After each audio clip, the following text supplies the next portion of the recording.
They said she'd shake under pressure until she made a 2-mile kill shot that ended a 6-month siege.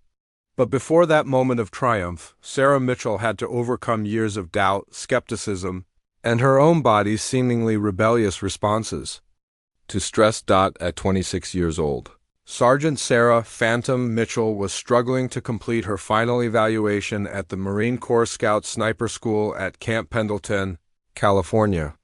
The sprawling military base stretched along the Southern California coast, its firing ranges echoing with the crack of precision rifles as the nation's best marksmen honed their deadly craft. Despite her exceptional marksmanship scores and intuitive understanding of wind reading that had impressed even the most hardened instructors, there was one problem that threatened to end her sniper career before it truly began. Sarah's hands had a barely perceptible tremor under extreme stress, a physiological response that appeared whenever the pressure mounted to critical levels. The issue had first surfaced during her intermediate qualification courses, when instructors noticed subtle vibrations in her shooting hand during timed exercises. At first, they dismissed it as normal nervousness, the kind that afflicts even talented shooters when they're being evaluated. But as training progressed and the scenarios became more complex and stressful, the tremors persisted. Medical evaluations found nothing wrong with Sarah's neuromuscular system. Her hands were perfectly steady during routine activities, during low-stress shooting, even during physically demanding exercises.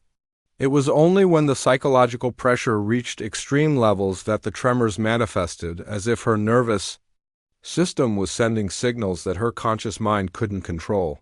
Gunnery Sergeant Mike "Iceman" Thompson, a veteran of 3 combat deployments and one of the school's most respected instructors, confronted her during her final stress evaluation. The exercise had been designed to simulate the worst possible conditions: multiple targets at varying distances, time constraints, simulated enemy fire, and the added pressure of knowing that her entire career hung in the balance. "Sergeant Mitchell," he said, his voice carrying the weight of authority earned through years of combat experience, "your marksmanship is outstanding under controlled conditions. Your technical knowledge is superior to most candidates we see.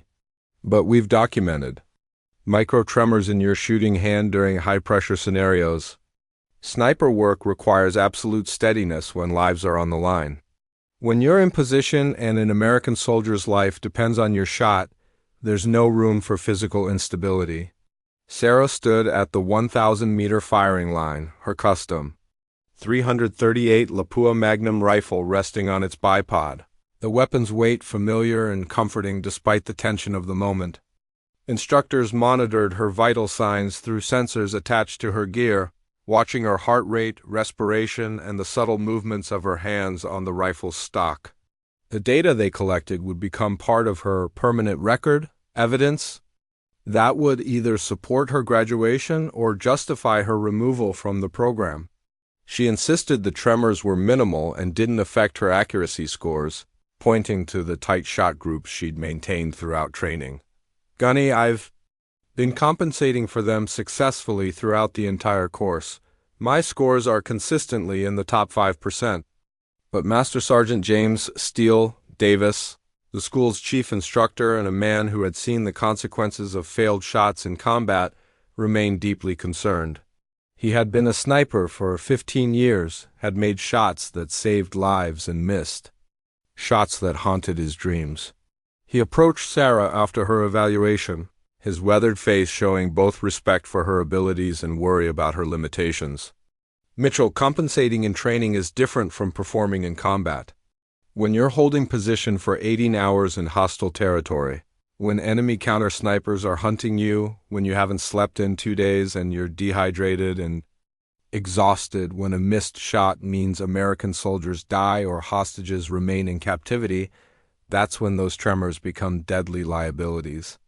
The Marine Corps can't deploy snipers who might fail when it matters most." Staff Sergeant Maria Ghost Chun, Sarah's primary instructor and one of the few female snipers in the Corps, had mixed feelings about her students' readiness. She had watched Sarah excel in every technical aspect of sniper training. Sarah's understanding of ballistics was encyclopedic. her calculations were faster and more accurate than most veterans, and her ability to read environmental conditions bordered on supernatural. June had seen Sarah predict wind shifts before instruments detected them, had watched her compensate for atmospheric conditions that other shooters didn't even know existed. But the tremors were undeniable, visible on the monitoring equipment even when they were imperceptible to the naked eye. "Sarah, your technical knowledge is superior to most graduates we've ever had. But sniping isn't just about knowledge. It's about controlling your body's stress responses under conditions that would break most people. The Marine Corps can't deploy snipers who might miss critical shots because of physiological limitations they can't control." But Sarah had studied the biomechanics of precision shooting extensively, reading everything from military manuals to neuroscience journals, and she believed her tremors could actually be turned into an advantage with the right techniques. She had spent countless hours analyzing her own physiology, recording her body's responses to stress, studying the patterns of her tremors and correlating them with environmental conditions and her mental state. What she discovered challenged everything the conventional wisdom taught about stress and performance. "Ma'am, with respect, I think everyone's misunderstanding what those tremors represent. They're not signs of instability or breakdown. They're indicators of heightened sensory awareness. My nervous system is processing environmental data faster under stress, not breaking down. The tremors are my body's way of fine-tuning its connection to the environment." The instructors listened to her theory with skepticism. It sounded like rationalization, like a talented student trying to explain away a disqualifying flaw. But Sarah persisted, presenting data she had collected, showing correlations between her tremor patterns and her ability to detect minute changes in wind speed and direction. She demonstrated techniques she had developed for channeling the nervous energy into enhanced focus rather than letting it degrade her performance. The instructors remained unconvinced, but they also couldn't deny that Sarah's actual performance had been exceptional.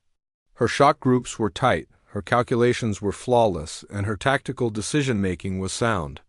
Against their better judgment, they allowed her to graduate, though with reservations noted in her record. 8 months later, Sarah's controversial theories would be tested in the most challenging circumstances imaginable during the siege of Devil's Canyon. A strategic mountain pass in the rugged terrain of Montana had been occupied by a sophisticated domestic terrorist organization led by Marcus, the engineer, Black, a former Army Corps of Engineers officer with advanced degrees in structural engineering and military tactics. Black had transformed an abandoned Cold War bunker into an impregnable fortress, using his expertise to create defensive positions that had withstood 6 months of federal assault attempts. The bunker complex was a masterpiece of military engineering, with reinforced concrete walls, overlapping fields of fire, and supply caches that could sustain the defenders for years. For 6 months, the siege had ground on without resolution, becoming a national crisis that dominated news headlines and political debates.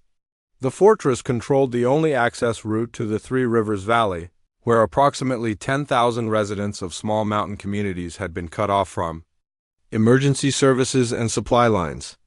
Towns that had stood for over a century were slowly dying, their residents unable to receive medical care, food deliveries, or even mail service.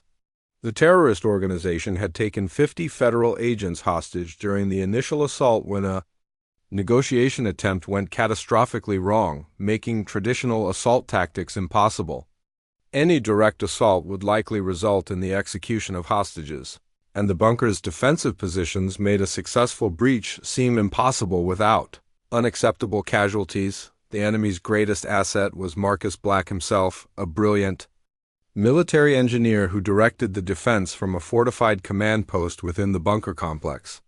From this position, he coordinated defensive fires, managed supply distribution, and maintained the discipline that kept his organization functioning despite months of isolation and pressure.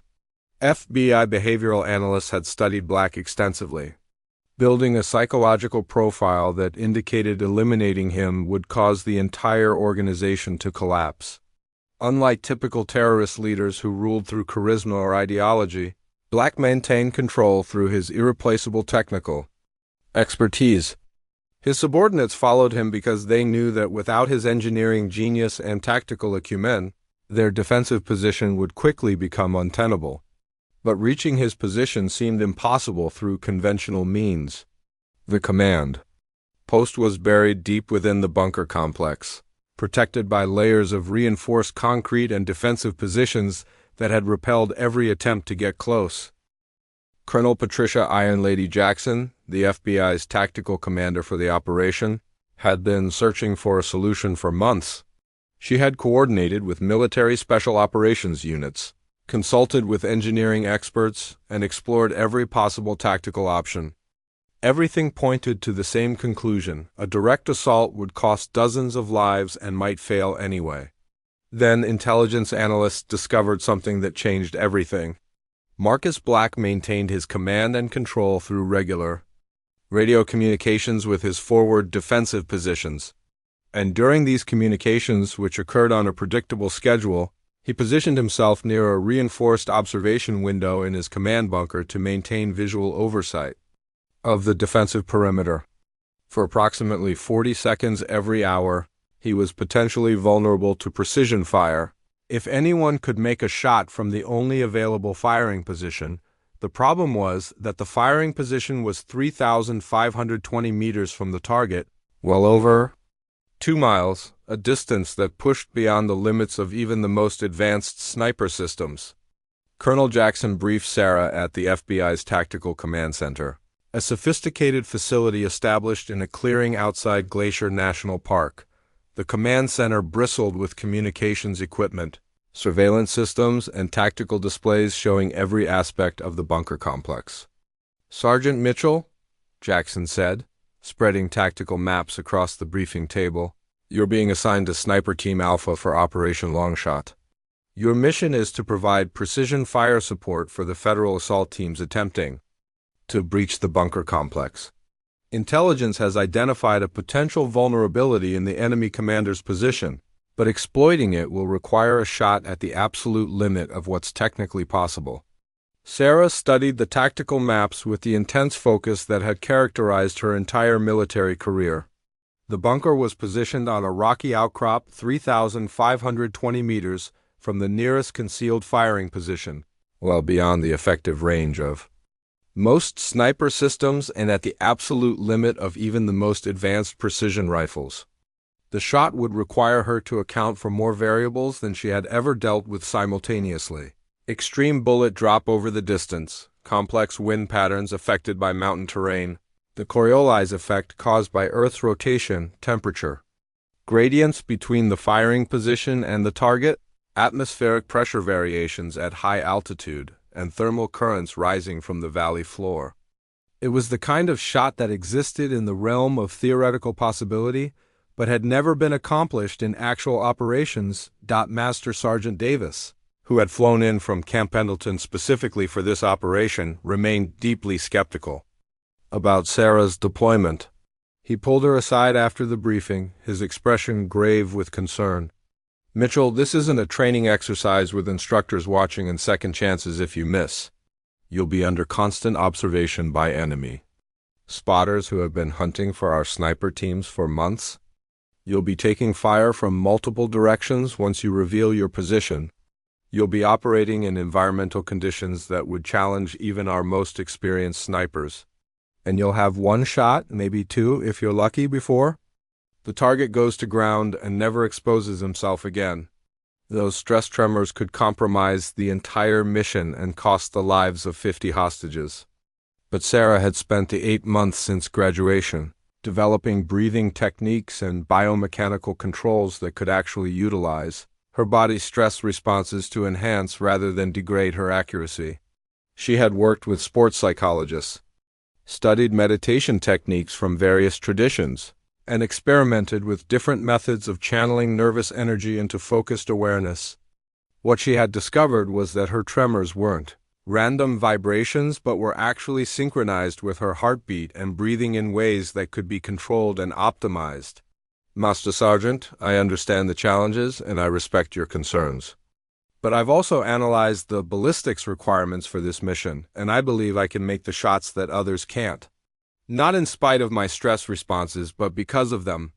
I process environmental data differently under pressure, and at this distance, that enhanced awareness might be the only thing that makes the shot possible.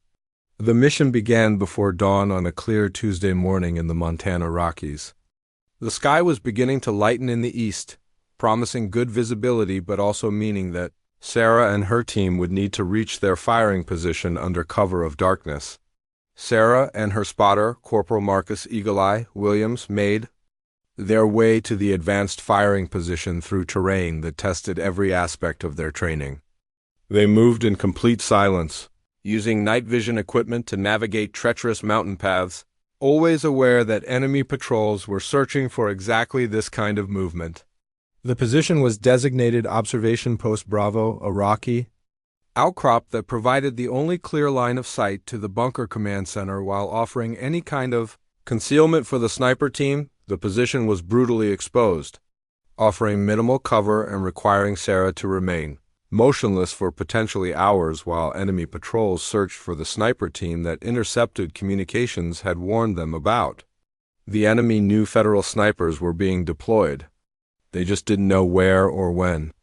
Sarah and Williams arranged their equipment with meticulous care, creating a hide position that would blend with the rocky terrain while providing the stable platform Sarah would need for the extreme range shot.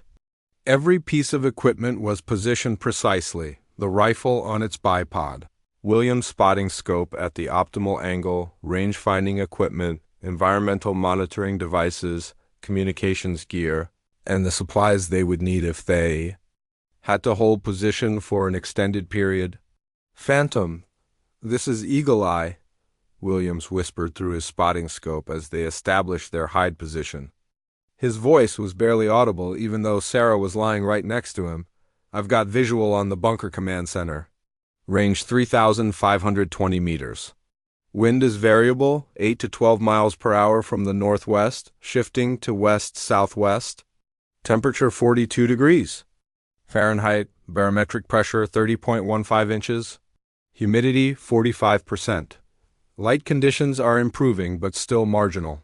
Williams had been a spotter for 5 years, working with some of the Marine Corps' best snipers, and he had never attempted to support a shot at this distance. The mathematics alone were daunting. Sarah adjusted her scope and studied the target through her Night Force optic, the high-end glass providing the clarity she would need to make precision adjustments. The shot was at the absolute limit of her rifle's capability, requiring her to account for bullet drop, wind drift, Coriolis effect, and atmospheric conditions with mathematical precision that left no margin for error. At 3,520 meters, her bullet would drop over 100 feet from bore line, would drift dozens of inches due to wind, and would be in flight for over 4 seconds, during which time any change in conditions could cause a miss. "Eagle Eye, I'm reading the same environmental data, but there's something else. I'm detecting thermal currents rising from the valley floor that will affect bullet trajectory in ways that aren't accounted for in standard ballistic tables. The shot is possible, but it requires compensating for variables that aren't in any manual or computer program." Sarah spent the next hour conducting the most complex ballistic calculations of her career, cross-referencing multiple data sources and using both digital ballistic computers and manual calculations to verify her numbers.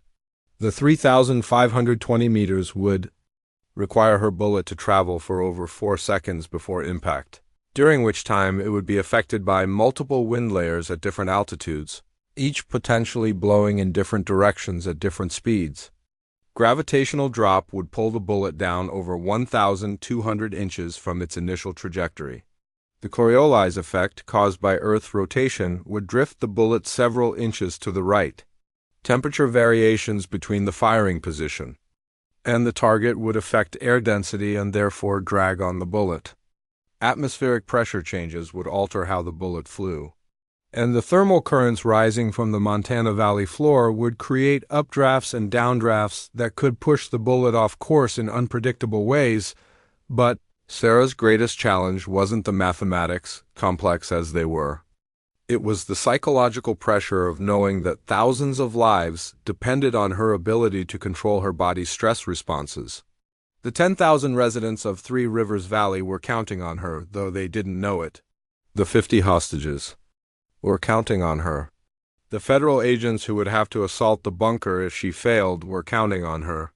And perhaps most heavily, she was carrying the weight of having to prove that her unconventional approach to precision shooting actually worked when it mattered most. "Phantom, we've got movement in the command center," Williams reported, his voice tight with tension. "Target is visible, but only intermittently. Window of opportunity appears to be approximately 30 to 45 seconds when the target conducts his hourly radio communications with his forward positions. I'm tracking his pattern. He appears at the observation window at roughly 5 minutes past each hour, stays visible for about 40 seconds, then moves back deeper into the bunker." Sarah felt the familiar tingle in her hands that indicated her nervous system's response to extreme stress. The tremors were starting right on schedule, just as they always did when the pressure mounted. But instead of fighting the sensation, instead of trying to force her hands to be still through sheer willpower, she began implementing the biomechanical techniques she had developed to transform the tremors into enhanced sensory awareness.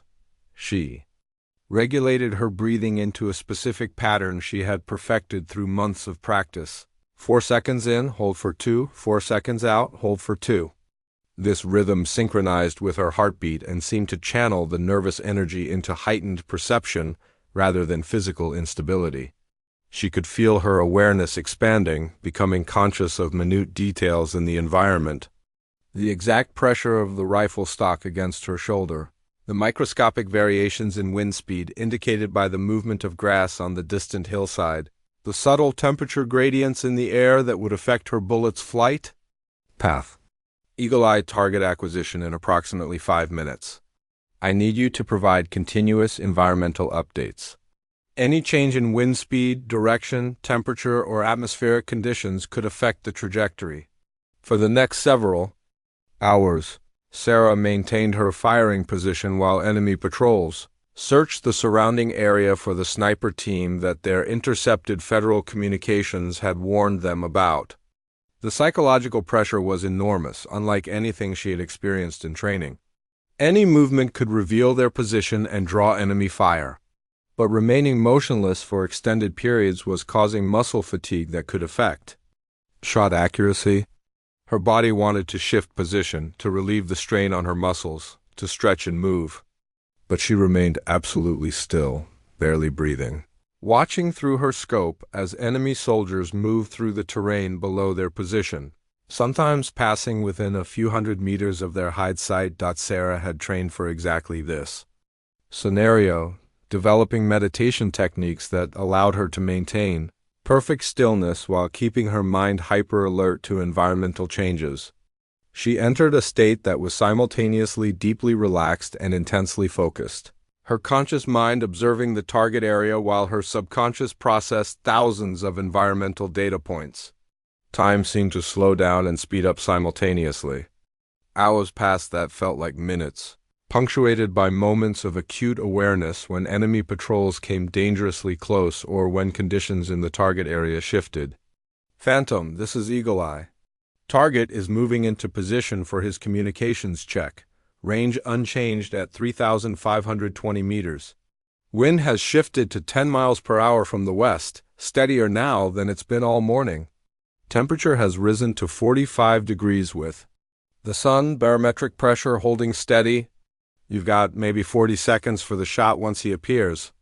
William's voice was professionally calm, but Sarah could hear the underlying tension. This was it. The moment everything had been building toward. Sarah felt her heart rate increase as she acquired the target area through her scope, her breathing automatically adjusting to compensate for the elevated pulse. Marcus Black appeared at the reinforced observation window of his command bunker, a small figure at an almost incomprehensible distance, barely visible even through her high-powered optic. The shot required precision that pushed the boundaries of what was physically possible with current technology, Precision that demanded perfection in every aspect of technique and calculation. Sarah's breathing slowed to the controlled rhythm she had perfected during months of training, each breath precisely timed, precisely measured. Her hands, which her instructors had worried would shake under pressure, were absolutely steady. Not because the tremors had disappeared, she could still feel them, could still sense her nervous system's heightened state, but because she had learned to synchronize them with her heartbeat and breathing to create a stability that was actually superior to normal steadiness. The tremors weren't fighting against her control. They were part of it, integrated into a biomechanical system that enhanced rather than degraded her capabilities. The mathematical calculations required for the 3,520-meter shot were staggering, requiring her to account for more variables simultaneously than most snipers would encounter in an entire career. Sarah had to compensate for bullet drop of approximately 1,200 inches over the distance, meaning she would be aiming over 100 feet above her actual target. Wind drift of nearly 60 inches with variable atmospheric conditions meant she would aim several feet to one side. The Coriolis effect would cause additional drift of several inches due to Earth's rotation, a factor that most snipers never have to consider because they never shoot at distances where it matters. Temperature variations affecting powder burn and bullet velocity required her to adjust from the standard ballistic data for her ammunition. Atmospheric pressure changes were altering air density in ways that would affect how her bullet flew.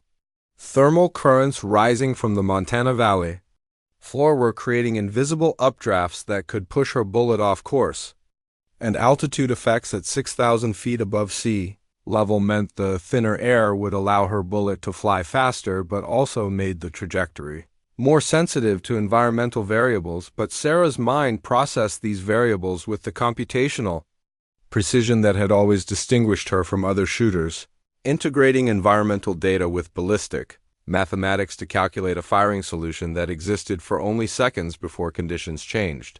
She made her final adjustments, her hands moving the rifle's controls with microscopic precision, setting an aim point that looked absurdly high and off-center to anyone who didn't understand the mathematics involved. "Shot fired," Sarah whispered into her microphone, her voice absolutely calm despite the enormous pressure of the moment. The bullet left Sarah's rifle at 2,950 feet per second, the crack of the shot echoing across the Montana mountains and immediately revealing their position to every enemy soldier in the area. The 250-grain projectile began a journey that would take 4.2 seconds to complete. Seconds that felt like hours as Sarah and Williams watched through their optics. During those crucial seconds, the projectile followed a ballistic arc that carried it through multiple wind layers, across temperature gradients, and through the thin mountain air that tested every aspect of Sarah's calculations. The bullet rose high above the line of sight, reaching the apex of its trajectory before beginning its descent toward the target.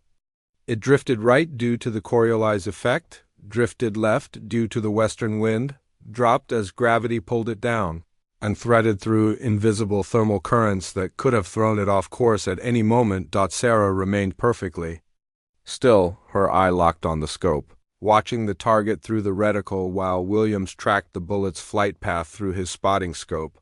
Time seemed to stop. Sarah's breathing was suspended. Her heartbeat seemed to slow.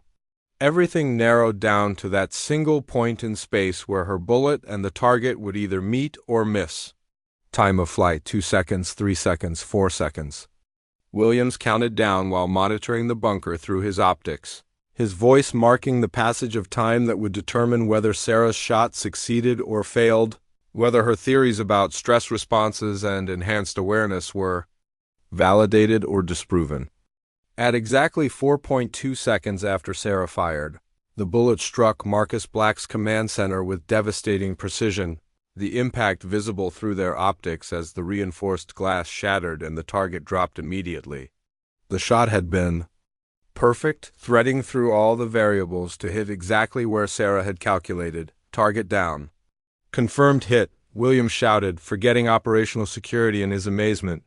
"Phantom, that was the longest confirmed kill shot I've ever witnessed. The target is neutralized." But even as he spoke, enemy fire began impacting around their position as hostile soldiers responded to the shot that had revealed the sniper team's location. Sarah and Williams had planned for this, and they immediately began their extraction. Procedure: collecting their equipment with practiced efficiency even as bullets snapped through the air around them. The true measure of Sarah's success wasn't just the elimination of a single target, critical as that was. It was the strategic impact of that one perfectly placed bullet. Within minutes of Marcus Black's death, the bunker's defensive coordination began to collapse as subordinate commanders struggled to maintain control without their brilliant leader. The defensive fires that had been so precisely coordinated became ragged and disorganized. Supply distribution broke down. Discipline began to crack. "Phantom Eagle Eye, this is Overwatch," came the voice of the FBI tactical commander monitoring the bunker complex through surveillance systems. "We're observing massive confusion in enemy positions. Multiple defensive positions are abandoning their posts. Command and control appears to have completely broken down. The bunker defense appears to be collapsing. Federal assault teams are being authorized to exploit the disorganization." Over the next 2 hours, Sarah and Williams watched from a fallback position as the 6-month siege unraveled with stunning speed. Without Marcus Black's engineering expertise coordinating their efforts, the terrorist defenders were unable to maintain their sophisticated defensive strategy. Federal assault teams that had been repelled dozens of times suddenly found gaps in the defenses that allowed them to advance. Defensive positions that had seemed impregnable were abandoned as subordinate commanders made panicked tactical decisions without Black's strategic oversight. "All units, this is command," announced Colonel Jackson over the tactical network, her voice carrying the weight of relief and triumph. "The bunker has been breached. Hostile forces are surrendering en masse. All 50 hostages have been recovered, alive and appear to be in good health. The siege is over. I repeat, the siege is over." The words echoed across the federal communications network, spreading word of the victory that had seemed impossible just hours before, the liberation of 3 Rivers Valley proceeded with remarkable speed once the bunker fell. The 10,000 residents who had been trapped for 6 months were finally reconnected with emergency services and supply lines. Federal agents held hostage were freed unharmed, embracing the assault team members who had rescued them. The domestic terrorist threat that had paralyzed the region was eliminated. But perhaps the most significant outcome was the recognition that Sarah's controversial approach to precision shooting had achieved something that conventional law enforcement doctrine said was impossible. "Sergeant Mitchell," Colonel Jackson said when Sarah and Williams returned to the FBI Tactical Command Center, "what you accomplished today will be studied by federal marksmen for generations." A 3,520-meter kill shot under these conditions isn't just exceptional. It's a redefinition of what's possible in precision shooting. You've proven that the theoretical limits we thought existed can be exceeded by someone with the right combination of skill, preparation, and understanding of their own physiology. Master Sergeant Davis, who had initially opposed Sarah's deployment due to her stress tremors, was the first to congratulate her when she completed her mission debrief. There were tears in his eyes as he shook her hand. "Mitchell, I owe you an apology. What I interpreted as a weakness was actually an adaptation that made you more effective under pressure. Your nervous system's response to stress enhanced your sensory awareness rather than degrading it. You were right, and I was wrong. I'm going to make sure that every sniper instructor in the Corps learns from this." Corporal Williams, who had spotted for Sarah during the historic shot, couldn't contain his amazement. "Ma'am, I've been a spotter for 5 years, and I've worked with some of the best shooters in the military. But I've never seen anything like what you did today. You didn't just make an impossible shot. You calculated variables that most snipers don't even know exist, processed environmental data faster than any computer system we have, and executed under pressure that would have broken most people. It was an honor to spot for you, but Sarah's greatest satisfaction came from a simple message she received from the mayor of Cedar Falls, the largest town in 3 Rivers Valley. Thank you for bringing our families home safe." Those simple words meant more to her than all the official recognition and technical analysis of her achievement. Sarah's 3,520-meter kill shot became the longest confirmed sniper kill in domestic law enforcement history, breaking all previous records by over 800 meters and entering the record books, alongside the legendary shots of military history. But more importantly, her success led to a fundamental re-examination of how federal agencies evaluated sniper candidates. The old assumptions about what constituted acceptable physiology were questioned. The techniques Sarah had developed for controlling stress responses and utilizing heightened sensory awareness under pressure were incorporated into FBI and other federal sniper training programs, changing how precision marksmen were taught to manage their bodies and minds under extreme pressure. Her approach to biomechanical optimization became known as Phantom Protocol and revolutionized how precision marksmen prepared for extreme range shooting, spreading through military and law enforcement communities worldwide. But perhaps the most significant change was in understanding that what appeared to be physiological limitations could actually be advantages when properly understood and controlled. Sarah's tremors, which had nearly ended her sniper career before it began, proved to be indicators of enhanced nervous system sensitivity that could be harnessed for superior performance rather than signs of weakness that needed to be eliminated. Today, Staff Sergeant Sarah Phantom Mitchell leads the Marine Corps' Advanced Marksmanship Research Program at Quantico, Virginia, where she develops the techniques and technologies that enable the next generation of precision marksmen. Her historic shot in the Montana Rockies is remembered not just as an individual achievement, but as proof that the human body's stress responses can be transformed from limitations into capabilities through understanding, training, and the courage to challenge conventional wisdom. And when young Marines ask her how she made a shot that everyone said was impossible, Sarah always gives them the same advice that has become a cornerstone of modern precision shooting.